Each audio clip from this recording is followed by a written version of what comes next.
Center of Stockton, each of you for bringing your love, your compassion, your kindness, and we also welcome everyone who's live streaming with us. Thank you for bringing your consciousness and your love. And our beautiful spiritual team this morning that is blessing us, again, Reverend Margie Brach. Yay. Yay, yay, right. And of course, Michael Lawson. Yes. And we have Mr. Glenn, our technician, and Mr. Willie Smith. Yay. So with that, would you like us to stand up and sing? Let's stand up and Let's sing. stand up and sing. That's great. So this song's about a really old prayer. You might know it. Prayer protection song.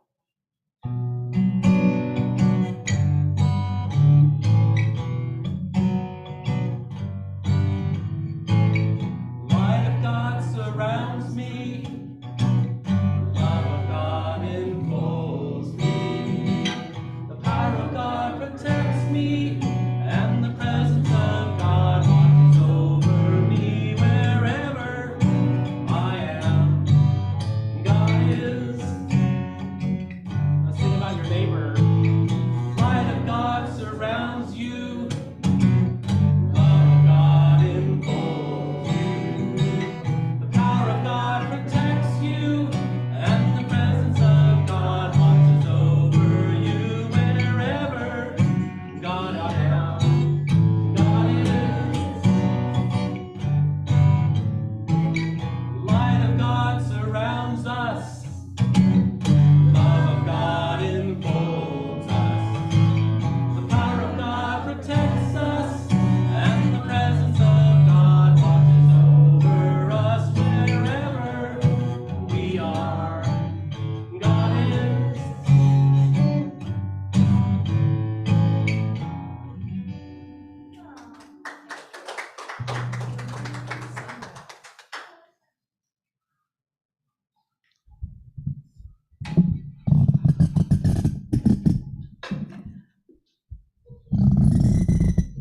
That took me right back to Asilomar with Mark Stanton Welch. Thank you, Michael. That was wonderful.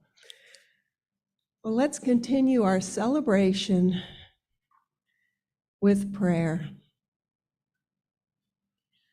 knowing we are all welcome here and we are all right on time.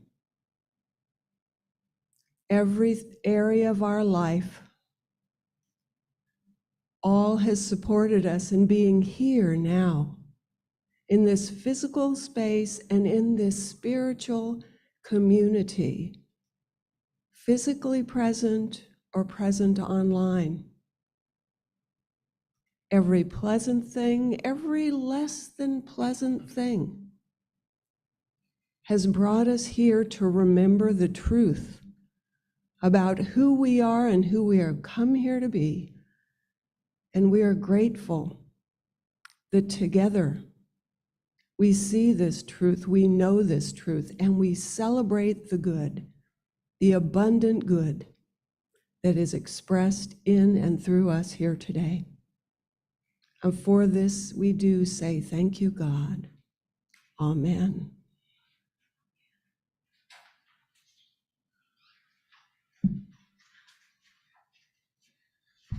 And our beautiful, fresh flowers. Deborah, thank you. They are. Thank you so much. Yes. Thank you. Thank you. So let's go back to our October affirmations, silent unity, those sacred prayer affirmations. And I will say it once and then invite you to say it with me. So inner peace, let no thoughts disturb me, for God is peace in my mind together. Inner peace, let no thoughts disturb me, for God is peace in my mind.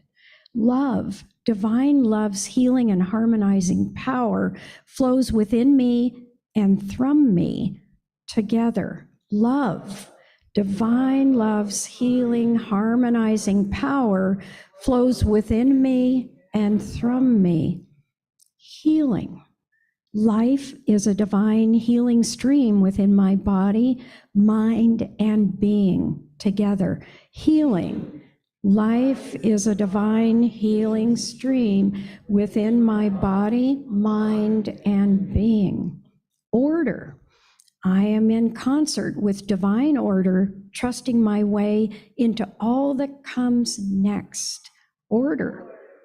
I am in concert with divine order, trusting my all comes next. World peace. Let there be peace on earth, and let it begin with me together. Let there be peace on earth, and let it begin with me. And so it is. Amen. And so let's continue in that flow of consciousness as we say and remember together our vision statement. We are an expanding community of conscious evolvement, bringing timeless wisdom. We welcome all who are in search of a higher purpose and a greater connection to the divine presence in each of us. And our mission statement. Unity Center of Stockton's mission is to raise awareness and understanding of unity principles and universal truths, which inspires a higher expression of living. And so we do welcome anyone who's live streaming with us. If this is your first time joining us, thank you for bringing your consciousness and love. And this is the time in our service where we greet each other. You know how to do this in the name of love.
So as we hold the intention that we will be overflowing out of this center, overflowing out of the center.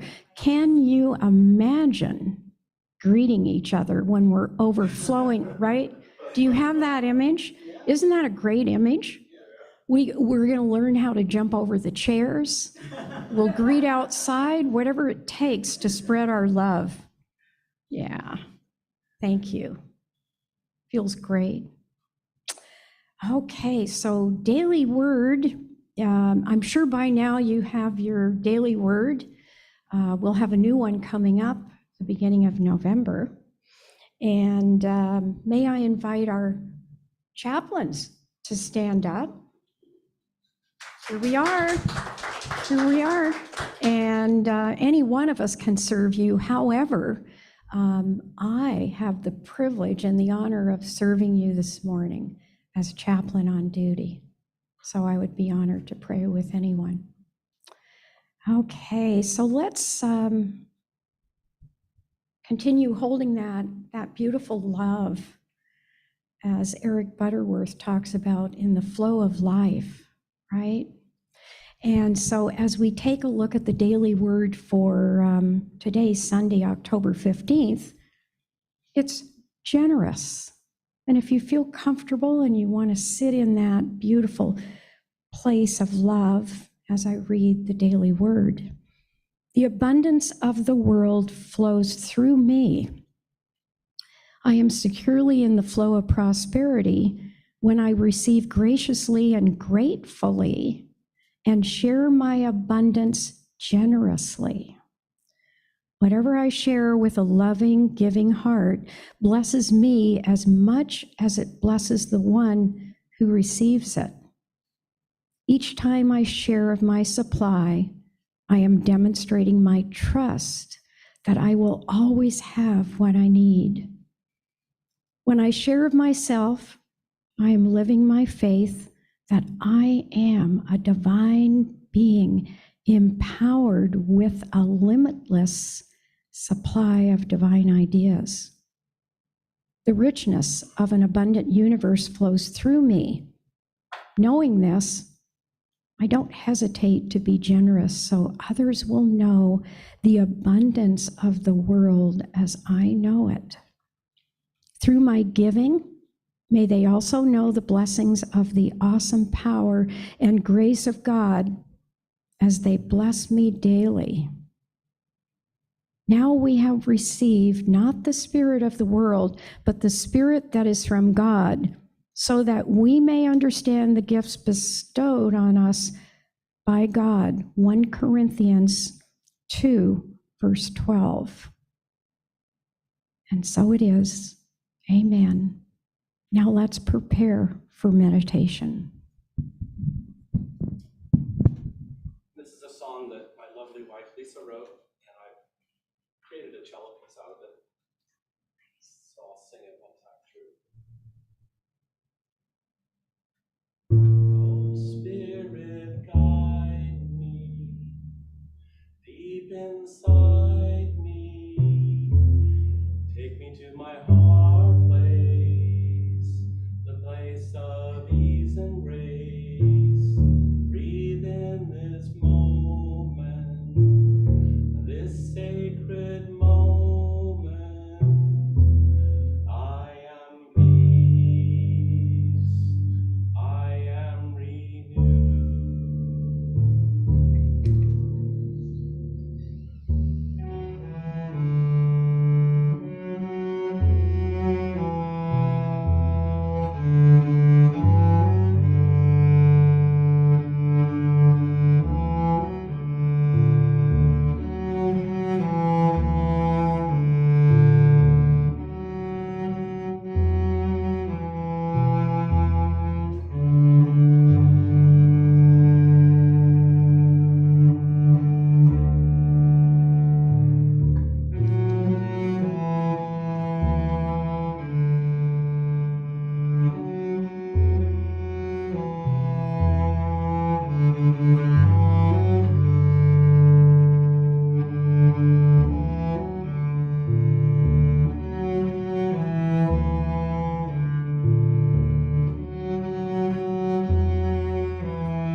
And we are so blessed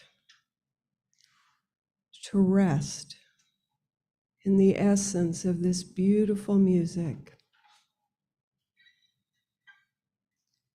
As we feel its resonance in our minds and hearts now. Every sound, every bit, gently lifting us, gently renewing us. For isn't it true that whatever experiences we have moved through in our lives, we are all here to seek spiritual renewal?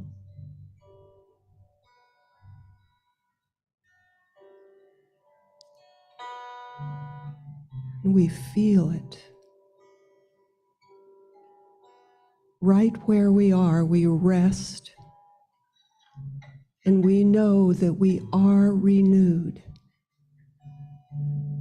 by the living, loving presence and power of God,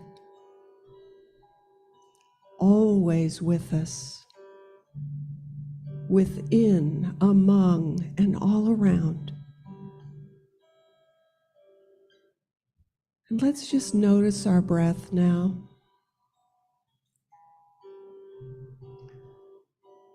And how even as we notice our rate and pace and depth of breath,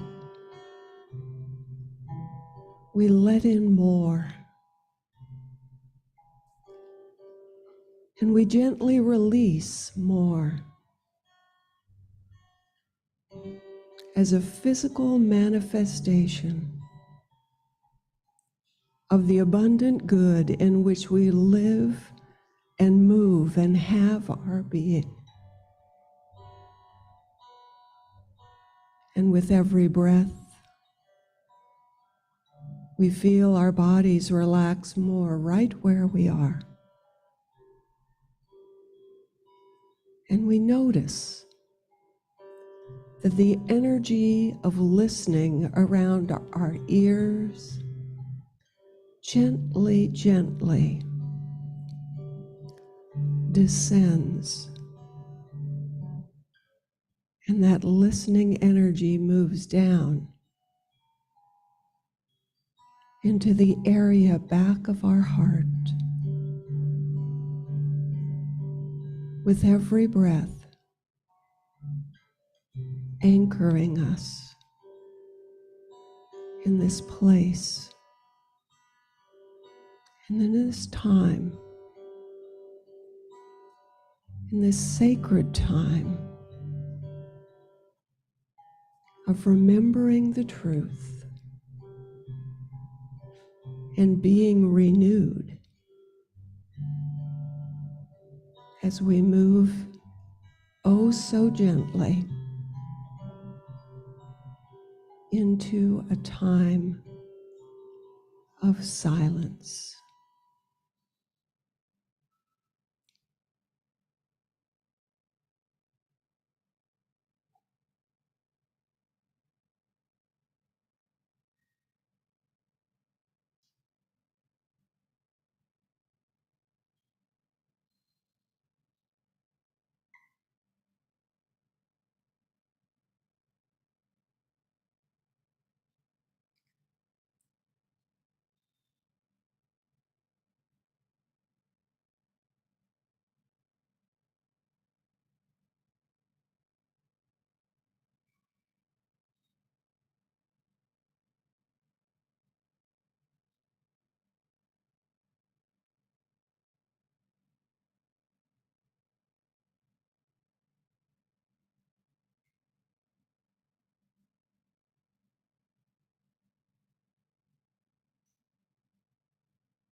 And we are grateful that every sound around us, every sensation in our body, all remind us of this presence, this power that infills our minds, our bodies, our lives, this community, the larger community, and every sentient being in our world. And with whatever we have known, whatever we have seen and experienced that has felt like less than our good, we know that all that too has built a firm foundation on which we now stand, from which we now look and see the possibilities for this day. And as we move into the future, we know the truth that has always been written on our hearts, that we are the beloved of God, in whom God is well pleased, and every aspect of our being rises up to support us in fully expressing our highest self today, every day, now, and always. And so it is, and so it always shall be.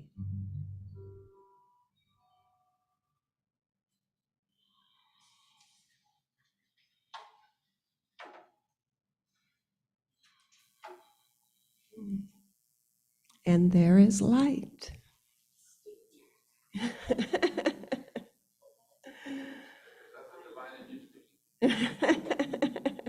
Indeed.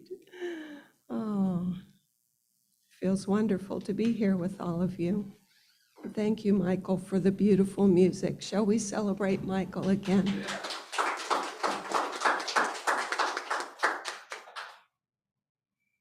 Oh, yeah, this time of year is always special to me. That there's a lot of family birthdays we have in October, and lots of things going on, and and I can't help think of October as a time when we're getting ready, for the time to change. That soon those beautiful leaves will be falling off the trees, and yet we have the abundant harvest of this time of year. And it's this juxtaposition of life and what looks like death. And of course, since I was a kid, I always thought of October meaning Halloween was coming, and that was fun. And it's been interesting to me in more recent times to learn the whole history behind this idea of Halloween. That it's based on an ancient Celtic festival where people would put on costumes and light bonfires. It was called Shavna. And it was to ward off the roaming ghosts and spirits. And as it did with many other things, the church that wanted to lead these people created a festival, created a feast that overlapped that festival. And it was in the 8th century that Pope Gregory III established All Saints' Day. Now, in the Old English, that's called All Hallows' Eve. That's where we get the name Halloween, because All Saints' Day was November 1st, All Hallows' Eve, the 31st.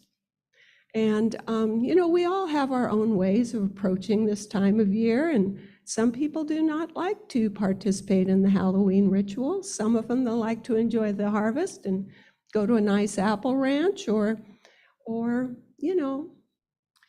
celebrate with family, see those cute kids in their costumes. And some people like to celebrate it by turning off the porch light. There's something for everyone. But what we know is however we approach this time of year, that we see more and longer periods of darkness in each day. And we see the shadows lengthen.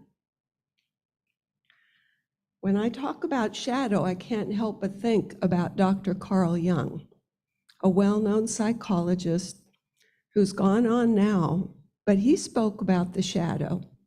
And he spoke about a number of things he's especially known for, and one of them is the idea of our persona. And the persona, it's kind of like the mask we wear. It's this idea of ourselves that we want the world to see. Because we were taught how to be good girls and good boys, when we were very small. And we bring that forward as a part of our persona. And this is how we want to see ourselves, and we want other people to see us. Well, there's other parts to us besides what's in that mask, that persona. And those parts of us that got suppressed and pushed back because that's not what good girls and boys do, gets coalesced in our subconscious.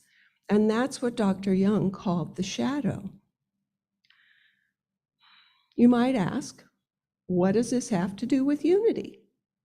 Well, if you look at the teachings of Charles Fillmore, you find that he talks about how our conscious mind, our subconscious mind, and our superconscious mind all affect our ability to live these truths that we know in unity, to really show up and live them, as we talk about in our fifth unity principle.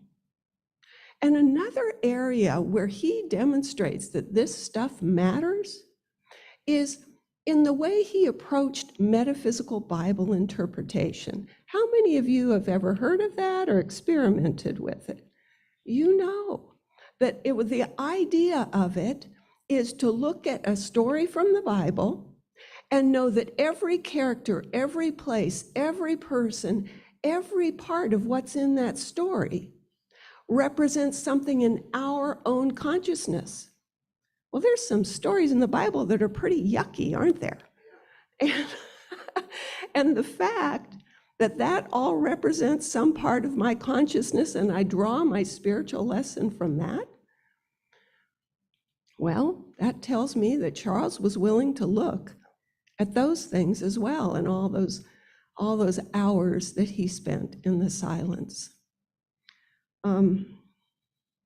And I remember when I was first introduced to that idea when I was studying Unity Village, every part of that story represents something in me. So that means that if I have a really positive aspect, that's something in me, but also the less desirable stuff, that it's all in there. And one of my instructors said, you can metaphysically interpret a Bible story, but you can also metaphysically interpret a movie or a work of fiction. And this got me thinking, and I thought, well, if I can do that, then I could take that template of metaphysical Bible interpretation and I can place it over any experience of my life. And if I have an experience with someone that feels really happy and loving and positive, well, that's part of my consciousness. And if I have something that feels less than loving and positive, maybe there's something there for me to see too. That second part's not my favorite part, but I have found that when I'm able to take a look at that in a new way,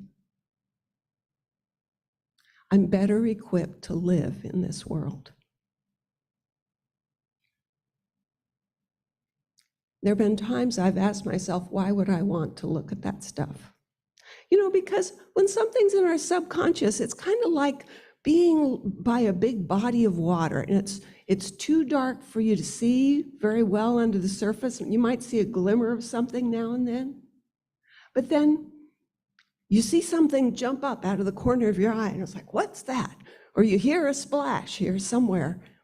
That, to me, is a signal of something in my subconscious that might be presenting itself and rising up into my conscious mind for my consideration.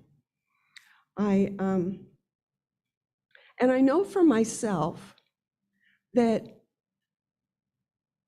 the things that kind of give me a pointer towards those parts, those shadow parts of myself, well, one is, I don't know, have any of you ever had an experience where a situation happened and it seemed pretty small, but you had a really big emotional reaction to it?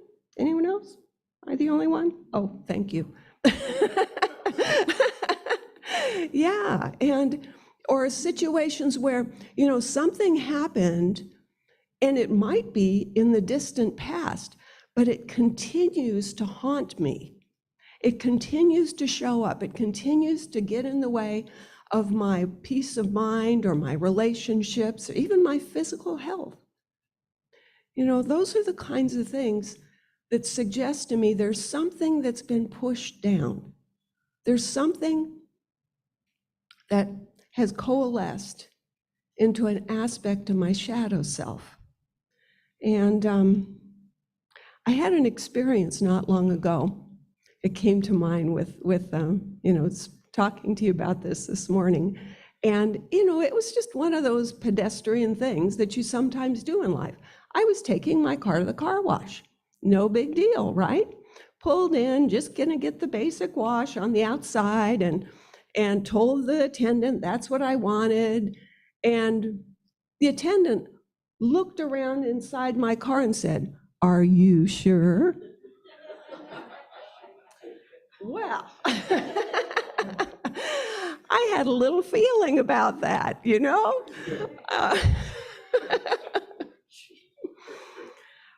But it reminded me that I get to think about times that I have been condescending with other people. It made me think, and the person was just doing their job, trying to upsell. I mean, that's part of most people's jobs nowadays. But what are the times that I have thought I know better for other people what they should be doing than I think they know for themselves? I've done those things.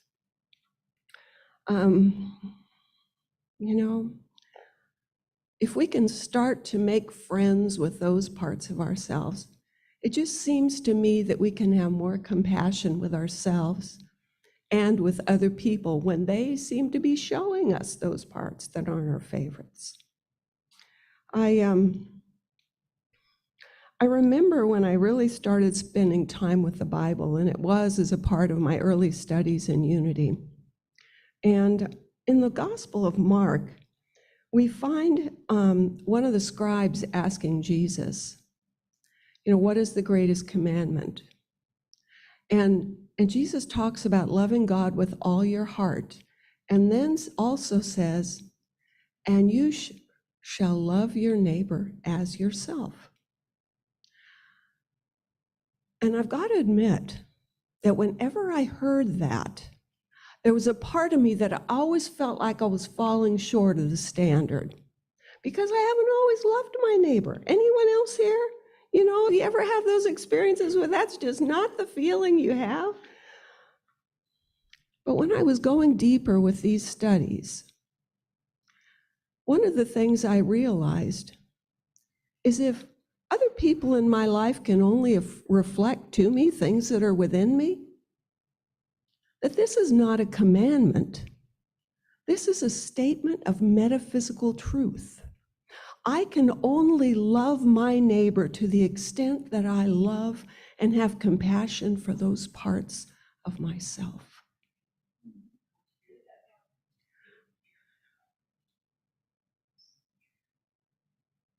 Yeah. Gives us a whole different lens to look at life through, doesn't it? And there's another part of our Christian scripture that really speaks to this also, and it's in 1 Corinthians, and And we know a lot of it pretty well. You know, the part it talks about what love is and love isn't, love is and love isn't. But then we find these words. When I was a child, I spoke like a child. I thought like a child. I reasoned like a child. When I became an adult, I put an end to childish ways. For now we see in a mirror dimly, but then we will see face to face. What does that have to do with love? Taking it into quiet time, I realized it's another reminder that in my early life, before I knew better, I might have seen other people in these situations as separate from me. But when I can see the similarities, then I am able to see myself face to face and have a gentler approach to all of life. Fear is one of those things that we don't necessarily want to hang out with or claim very much. But you know, there are certain societal fears that are just common, aren't they? You know, fear of illness. Some people, they have a terrible fear of death, fear of homelessness. I mean, these are things that show up for us. How do we meet those things face to face when we see them? I was reminded recently of a story of a woman named Genevieve. And she was born in the 1930s in Midtown Sacramento, just a few miles from where Bob and I live. And she, she was baptized there at St. Francis Church, and and she grew up there, right there in the neighborhood that now is like really popular, and it's just another neighborhood then. And she ended up going to high school at St. Francis High School. It was a very rigorously academic school for girls in Sacramento. And she was beautiful. And she was gregarious. And she was a little more flirtatious than everyone thought she should be. And she was bored silly. She ended up dropping out of high school at age 16 and getting married right away. And as a result of that marriage, she had a daughter named Diane. That marriage did not last long. And soon she married another person, a man named Leo. And she and Leo had a very tumultuous relationship. They had two more girls, but Diane was the oldest. And, her mother she was predisposed to throwing kitchen tools. And it didn't lead to a happy childhood for a lot of people. And Diane was the protector. Sometimes she was protecting herself, sometimes her sisters, sometimes her mother. And Genevieve, who was also going by Jenny, she married and divorced Leo multiple times. Well, by the time Diane reached age 14, she got to go live with her birth father. And she had mostly known Leo, but soon after that, her sisters ended up moving out too. And Diane went on and established a really wonderful life for herself living in the Northwest. She went into real estate investment, and she ended up buying some property back in Sacramento, where she had lived in her early years. And at one point, she rented a property to her stepfather, Leo. And she came to visit him one time, and he wasn't there. But her mother, Jenny, was. And Jenny had trashed the place. And Diane had to force her mother out. And Jenny, she tried living with family members a couple other times, and at a certain point, she inherited some money because Leo passed, and tried to start a business, and that didn't go well. And by her early 50s, she was living on the street. And Diane was having her own family, and And she was doing all she could to not have to have that experience for her own family. But at age 14, Diane's daughter, Stephanie, it became really apparent that the mental health issues that had Jenny taking showers with her clothes on and talking about the government and lots of things like that. The mental health issues had skipped a generation. And thank goodness by the time that Stephanie, had these things manifesting in her life, there was a whole lot less stigma. And they were able to get counseling and figure out the right medication. So Stephanie was able to live a good, normal life through her teenage years. And Stephanie had grown up hearing from her mom, Diane, about Diane's growing up experience. And one day Stephanie said to her mom, she said, "I want to meet my grandmother, Jenny." And Diane just could not initiate that contact, but other family members were willing to help Stephanie. And so they came to Sacramento and they started searching the streets. And one day they saw her. They saw her pushing a cart in North Sacramento. And they pulled the car over and Stephanie got out and ran up to Jenny and said, "Are you Genevieve?" And Jenny reared back like this. And then she looked really carefully into the girl's eyes and she said, "You're Diane's daughter." And they sat down on a bench and they talked for hours. But the family was never able to find her again in that neighborhood because she relocated. She moved back to Midtown where she had spent her early years. And they found her again eventually, and they were offering her help with services and a place to stay, and especially those mental health services. And she said, "I don't have that kind of problem." And she just shut them down every time. And and she had her ways. She had her little rituals, and she had her certain place she would sleep. And first thing in the morning, she'd roll up her bedroll and off she'd go to the Chevron station because they had a handicap bathroom that was unlocked, and she and her cart could go in there, freshen up for the day, and off she'd go on her adventures. And she had a route that she took through Midtown Sacramento. And she was a voracious reader. And she was always writing out the New York Times crossword puzzle. She could get it in a snap. And she developed these relationships with people around Midtown, business owners and residents there. And they really enjoyed talking to her. And because she was just so smart and so interesting, but sometimes really bizarre. But she really enjoyed talking to people. And unless they asked her about her family, and then it was steely silence. Or if they said, "Can we help you to get housing or services?" she'd say, "That's none of your business." There is a syndrome called agnosia,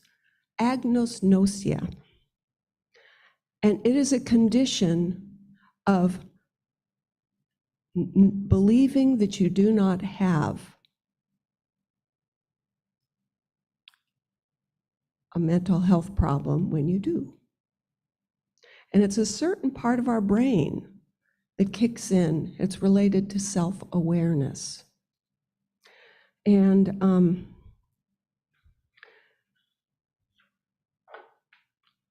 Jenny kept making her way. For 25 years, she lived on the street, sticking to her rituals. People would give her cash. They'd give her gift cards for food. They'd give her, camping equipment. And one time, she was picked up for vagrancy, for illegal camping. And the police took her in, and they found that she had over $6,600 that she had been tucking into her clothes stuck to her skin under her clothes. They helped her clean up, they got her some more things, and they put her back out on the street with a check. And after that, anyone who would listen to her, she told them that the government had stolen all her money because she had always refused to get any kind of ID cards. She had no way of cashing a check.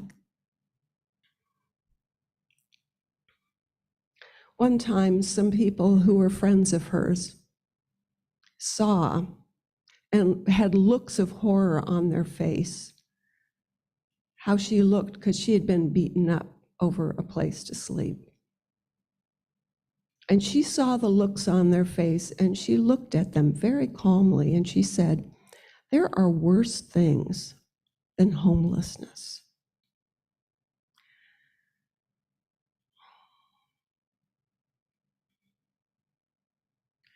When she did pass, the people who knew her in Midtown Sacramento,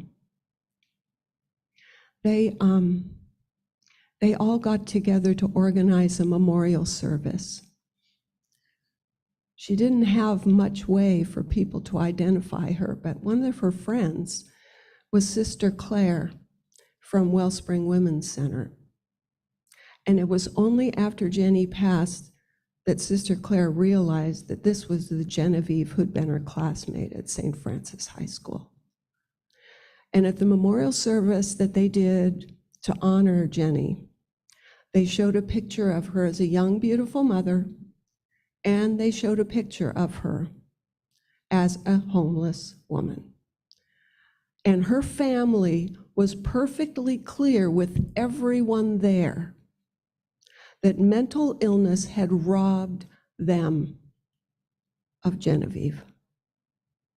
They did not get to have the kind of experience they wanted with her in their lives because of that. And her inability to look and see that part of herself that was not part of her persona, part of her picture of who she was. We've all got our shadows. What really makes the difference is how we respond to them when we see them.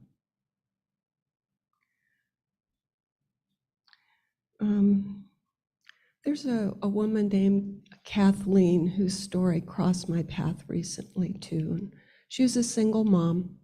And one day her teenage son came into the house and slammed the door open and went in the bathroom and slammed the bathroom door so hard that a big plate glass mirror on the back of the door crashed and splintered into 1,000,000 pieces in their hallway.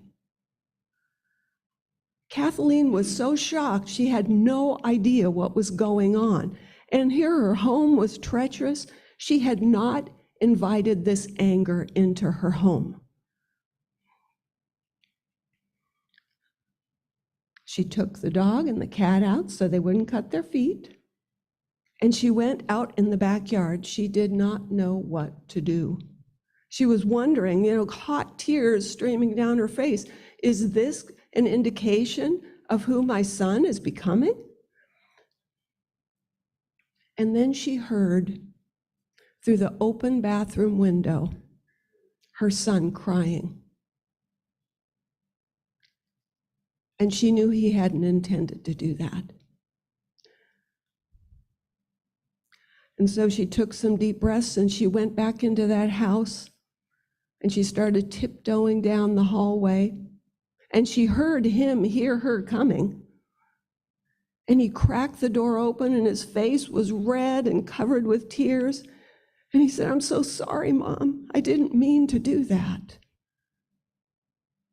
And she went into him and scooped him up into her lap, and he curled up in a little ball, and they just cried together. And she said, "You have met anger today."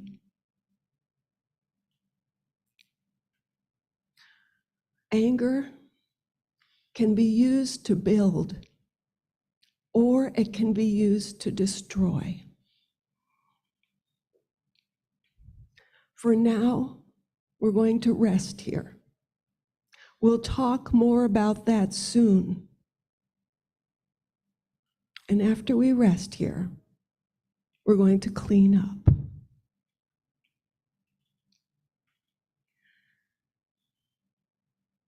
Sometimes things get broken. Sometimes we're broken.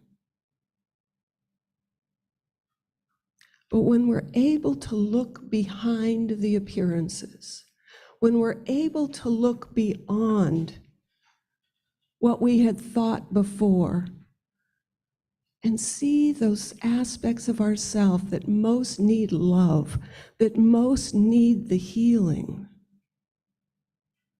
we can be healed. We can let the love and support in of the people around us,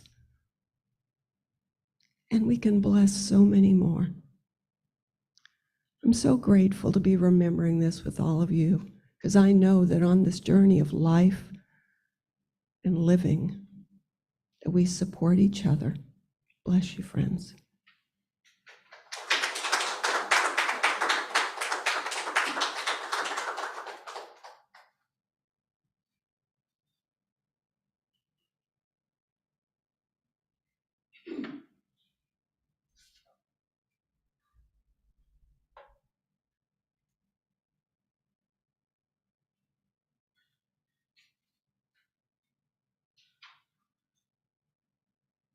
This song is by Michael Stillwater, and you can sing with me when it comes to that point.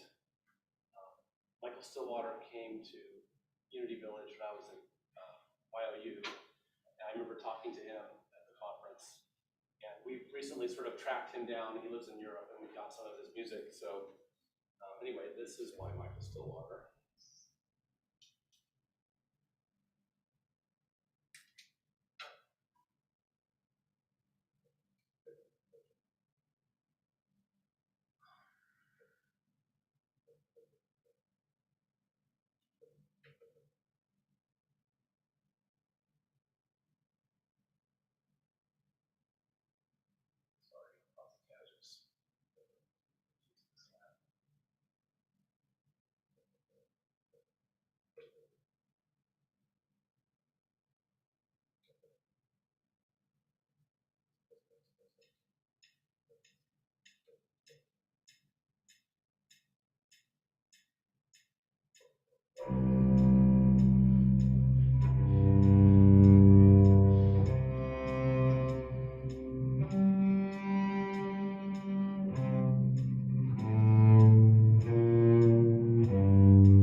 Heart be a place where this world is changed.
spirit can pray for the peace of everyone.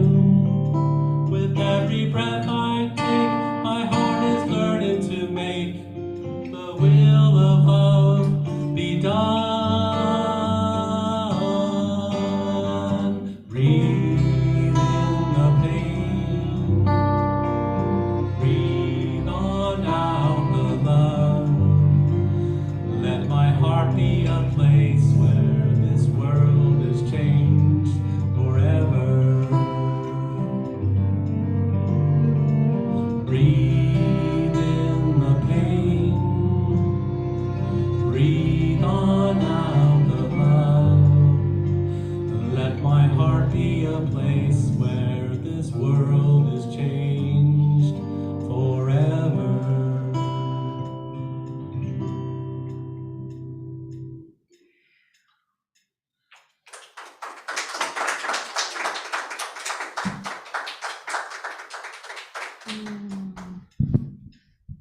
Thank you. Thank you, Rev Margie.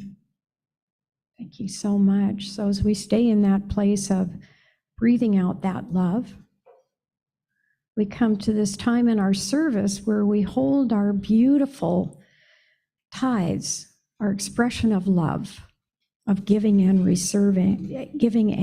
serving. And together, we invite anyone who is watching us on live stream to give. You can go to our website and click on Give, and we say thank you. We are grateful for that. So together, let's say our offertory blessing. Divine love through me blesses and multiplies all that I am, all that I have, and all that I give, and all that I receive. Thank you, God.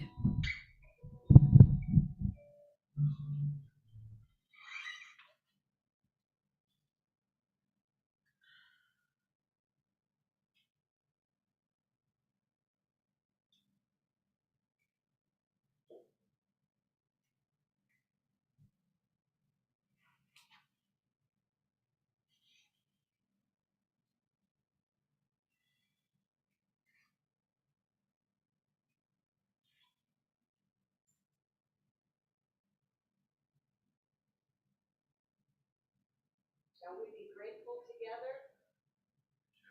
We are so grateful for all the blessings of this community that join together, we give, we receive, and we multiply this abundant good. We are blessed, we are blessing, and the best is yet to come.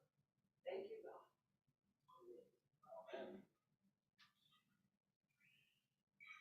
And now let's sing our peace song.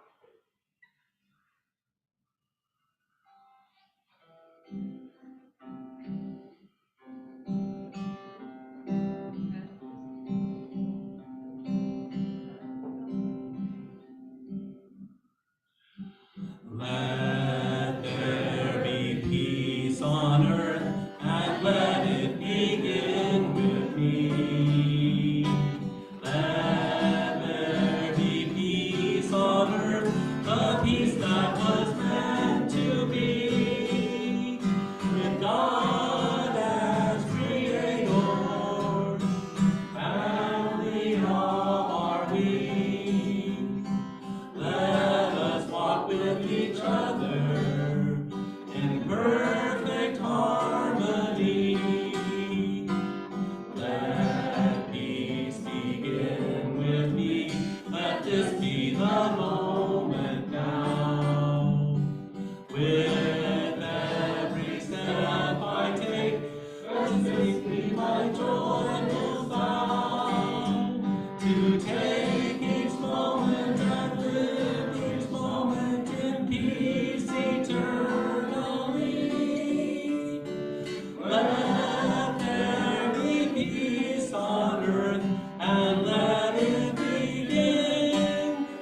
our